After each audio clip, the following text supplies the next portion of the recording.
Қалайсыздар ағайындар, қалдарыңыз қалай денсаулықтарыңыз? Сағат деген 10 болды ағайындар, 10. Мен ұйықтап қаптым. Масқара ма? Баяғы мектеп кезде бір ұйықтап болшы едік қой.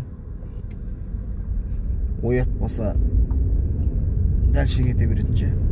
Ол кезде мамамыз болды ғой енді. Тұр балам, тұр деп тұрғызып алатын. Живой будильник та. Қазір телефонға да мән бермей отыр.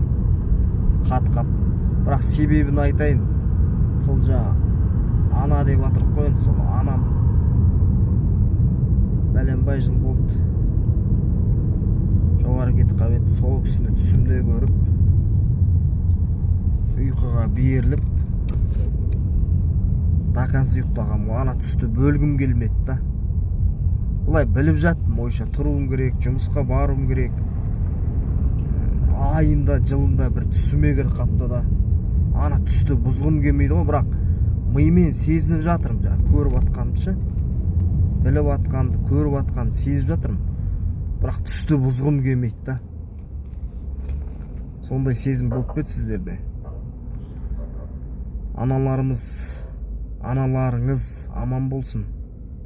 Аналарыңыздың қас қабағына қараңыздар. Мен сияқты тасын барып құшақтап Құран оқып жүргенше, оданша қасыңызда бар кезде бағалаңыздар, құшақтаңыздар, бетінен сүйіңіздер. Мен сенің балаңмын, мен сені жақсы көрем деп айта алыңыздар. Мен қазір қарап отырсам, мамам кеткен кезде студенттік кезім ғой, 21 жас.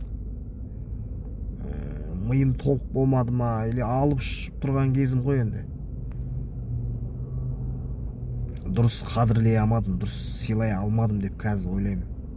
Кейде ойлаймын, менің де енді сәл болсын менің де бір кесірім ба, сол кетіп қалған, дұрыс қарасам, сол бәрі денсаулық жағынан ғой. Дұрыс жаңағы сөйлес салсам, может бір тағы бір 5-6 жыл, тағы бір 10-15 жыл, тағы бір 20-30 жыл өмір сүретін бет деген ойда, жастай кетіп қалды ғой. Соғамна бауырларым айтам, аналарың болса, қарындастарым, інілерім, аналарың сыйлаңдар, аналарыңды құрметтеңдер, аналарыңды қадірлеңдер, қас қабағына қараңдар, ананың бір ауыз сөзін жерге қалдырмаңдар. Анасы бар адамдар ешқашан қартаймайды дейді. Сондықтан қартаймай аналарыңды сыйлап жүре беріңдер дегім келеді. Сау болыңыздар.